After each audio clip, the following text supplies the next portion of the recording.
میں ٹیکسٹ پڑھتا ہوں سب سے پہلے.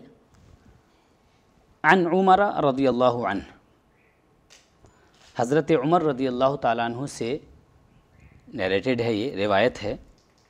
قال بینما نحن جلوس عند رسول اللہ صلی اللہ علیہ وسلم، کہ ایک روز ہم اللہ کے رسول صلی اللہ علیہ وسلم کی خدمت میں بیٹھے ہوئے تھے، مجلس لگی ہوئی تھی حضور کی. ذات یومن، ایک دن. اذ طلع علینا رجل شدید بیاض الثیاب شدید سواد الشعر، کہ ہمارے درمیان مجلس چل رہی تھی کہ ایک شخص آئے جن کے کپڑے بالکل سفید تھے، ایک دم مکمل سفید، اور سر کے بال مکمل کالے تھے، یعنی سفیدی کا کوئی نام و نشان سر کے بالوں میں ان کے نہیں تھا.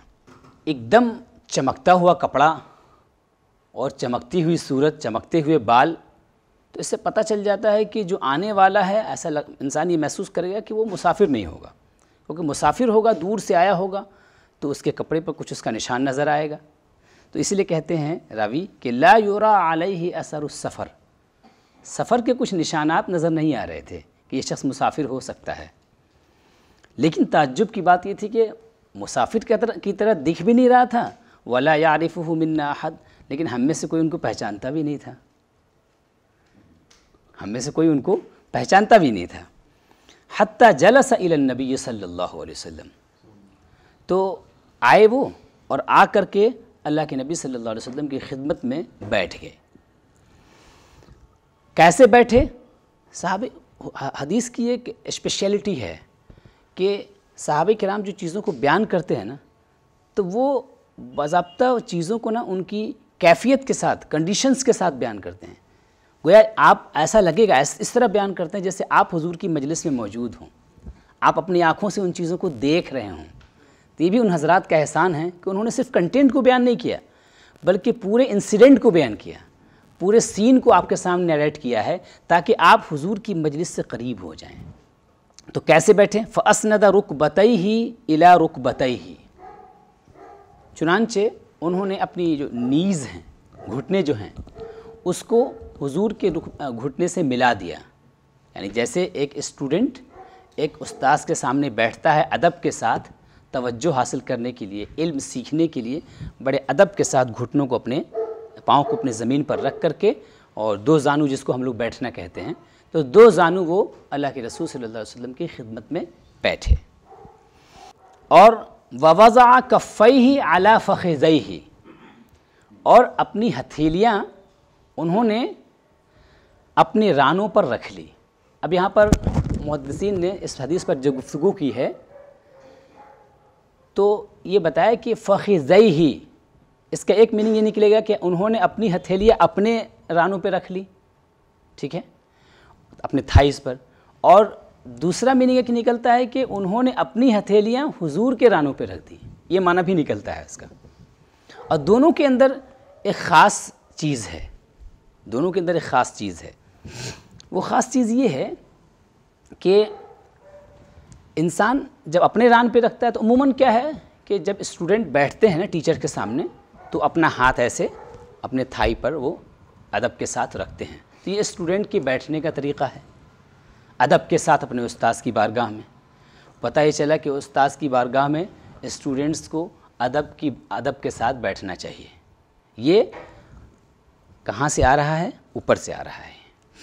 اور اگر یہ کہتے ہیں کہ حضور کی رانوں پہ انہوں نے اپنا ہاتھ رکھ دیا، تو اصل میں نا عربوں کا ایک طریقہ تھا کہ وہ اگر کسی کو خوش کرنا چاہتے تھے، کسی کی خوشامد چاہتے تھے، کسی سے کچھ اپنی بات منوانا چاہتے تھے، تو ان کا طریقہ ہوتا تھا کہ وہ ایک طریقہ یہ ہوتا تھا کہ وہ داڑھی کو پکڑتے تھے، داڑھی کو پکڑ کے جو ہے، اور دوسرا یہ ہے کہ ان کے جسم پہ ہاتھ رکھ کے، پاؤں پہ ہاتھ رکھ کے، تھائی پہ ہاتھ رکھ کے جو ہے، گویا ایک طرح کی خوشامد کا طریقہ تھا کہ میں بہت ایک طالب علم کی حیثیت سے آپ کی بارگاہ میں آیا ہوں، تو گویا میں جو سوال کروں اس کا جواب ضرور دیجیے گا. تو ایک ریکویسٹ ٹائپ چیز تھی یہ. تو یہ دونوں میننگ یہاں پر نکل سکتی ہے. اس کے بعد ہے وقال، اور کہا کہ یا محمد اخبرنی عن الاسلام. اے محمد صلی اللہ تعالیٰ علیہ وسلم، اخبرنی عن الاسلام، مجھے اسلام کے بارے میں بتائیے۔ سوال انہوں نے کیا تو اللہ کے رسول صلی اللہ علیہ وسلم نے جواب عطا فرمایا، الاسلام ان تشہد اللہ الہ الا اللہ وان محمد الرسول اللہ۔ اسلام کیا ہے؟ اسلام یہ ہے کہ تم اس بات کی شہادت دو کہ اللہ کے سوا کوئی معبود نہیں، کوئی عبادت کے لائق نہیں ہیں، no one is worthy to be worshipped, ٹھیک ہے، وَأَنَّ محمد الرسول اللہ، اور محمد صلی اللہ علیہ وسلم اللہ کے میسنجر ہیں، اللہ کے رسول ہیں۔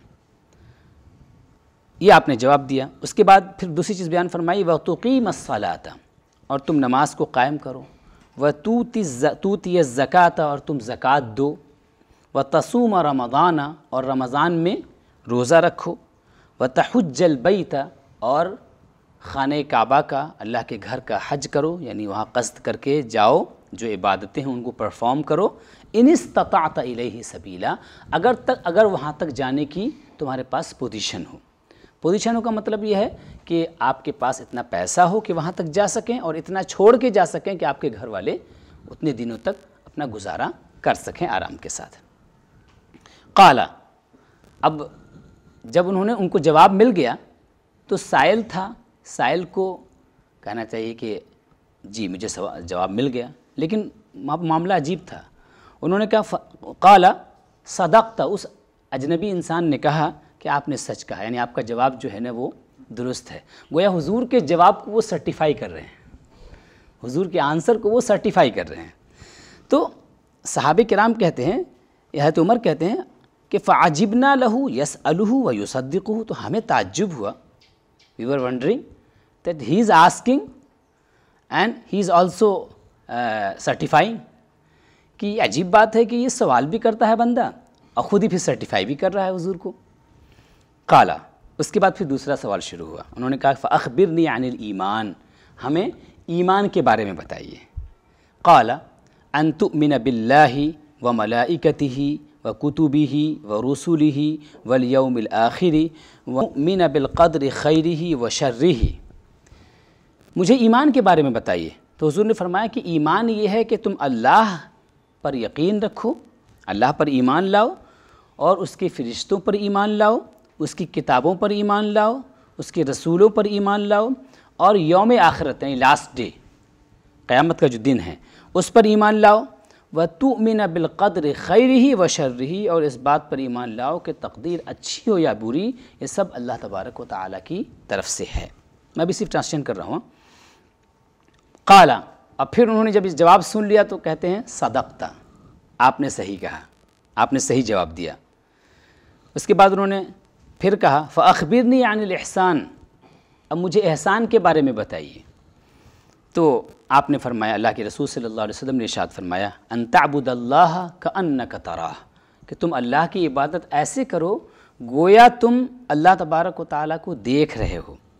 فإن لم تکن تراہ فإنہ یراک، اور اگر یہ کیفیت نہ پیدا ہو رہی ہو تو کم سے کم یہ یقین تو ہونا ہی چاہیے کہ اللہ تبارک و تعالیٰ تم کو دیکھ رہا ہے۔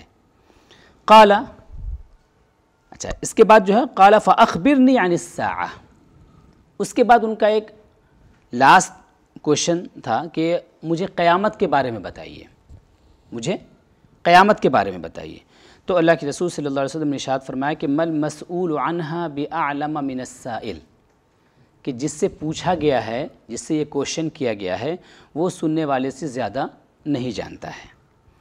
قال، تو انہوں نے کہا کہ اچھا ٹھیک ہے، آپ قیامت کے بارے میں نہیں بتا رہے ہیں تو فأخبرنی عن اماراتہا، تو مجھے قیامت کی علامتوں کے بارے میں ہی بتا دیجئے تاکہ اس سے میں ان علامتوں کو دیکھ کر کے میں تیاری شروع کر دوں۔ قال، تو اللہ کے رسول صلی اللہ علیہ وسلم نے ارشاد فرمایا کہ پہلی علامت یہ ہے ان تلد الامۃ ربتہا، کہ باندی اپنی مالکن کو جنم دے گی۔ اس کی میننگ کیا ہے میں اس پہ بات کرتا ہوں ابھی۔ وَأَن تَرَى الْحُفَاةَ الْعُرَاةَ الْعَالَةَ رِعَاءَ الشَّاءِ يَتَطَاوَلُونَ فِي الْبُنْيَانِ، اور تم یہ دیکھو گے، یعنی ایسا زمانہ آ جائے گا کہ جن کے پاس جو ننگے پاؤں چلنے والے تھے، جن کے پاس کپڑے نہیں تھے، جو محتاج تھے، بکریاں چرایا کرتے تھے، یعنی بہت ہی مفلوق الحال، بہت ہی گویا ڈپرائیوڈ قسم کے ٹائپ کے لوگ تھے، بہت ہی پورٹی کے لائف گزارنے والے لوگ تھے، لیکن ان لوگوں کا حال یہ ہو جائے گا کہ یتطاولون فی البنیان، کہ وہ محلوں میں اطمینان و سکون کی زندگی گزار رہے ہوں گے، غرور و فخر و غرور کا اظہار کر رہے ہوں گے۔ فرماتے ہیں کہ ثم انطلق، حضرت عمر کہتے ہیں ثم انطلق، پھر وہ چلے گئے، یعنی جو سائل تھے وہ چلے گئے۔ فلبثت ملیا، تو میں ایک لمبے وقفے تک اسی حال میں رہا۔ ثم قال، پھر حضور نے فرمایا کہ یا عمر، اے عمر، اتدری من السائل، آپ کو معلوم ہے کہ یہ سائل کون ہیں؟ قلت، میں نے عرض کی، اللہ و رسولہ اعلم، اللہ اس کے رسول زیادہ بہتر جانتے ہیں۔ قال، تو حضور نے فرمایا کہ فإنہ جبریل، یہ جبریل تھے، اتاکم یعلمکم دینکم، یہ تم کو تمہارا دین سکھانے آئے تھے، تم کو تمہارا دین سکھانے آئے تھے۔ اس جو الفاظ ہم نے پڑھے ہیں یہ مسلم کے الفاظ ہیں، مسلم شریف کے الفاظ ہیں۔ ویسے یہ کتاب جو کتب ستہ ہے، صحاح ستہ جسے ہم کہتے ہیں، کتب ستہ میں تقریباً ہر کتاب میں موجود ہے یہ روایت۔ یہاں پر ایک بات بتا دوں، فلبثت ملیا میں، کہ میں ایک لمبے ٹائم تک اسی طرح رہا، اس کا مطلب یہ ہے، اصل میں دوسری روایتوں میں ذکر یہ ہے کہ ایک روایت یہ بتاتی ہے کہ اللہ کے نبی صلی اللہ تعالیٰ علیہ وسلم نے تھوڑی دیر کے بعد وہیں مجلس میں بتا دیا کہ یہ جبریل تھے جو تم کو تمہارا دین سکھانے آئے تھے۔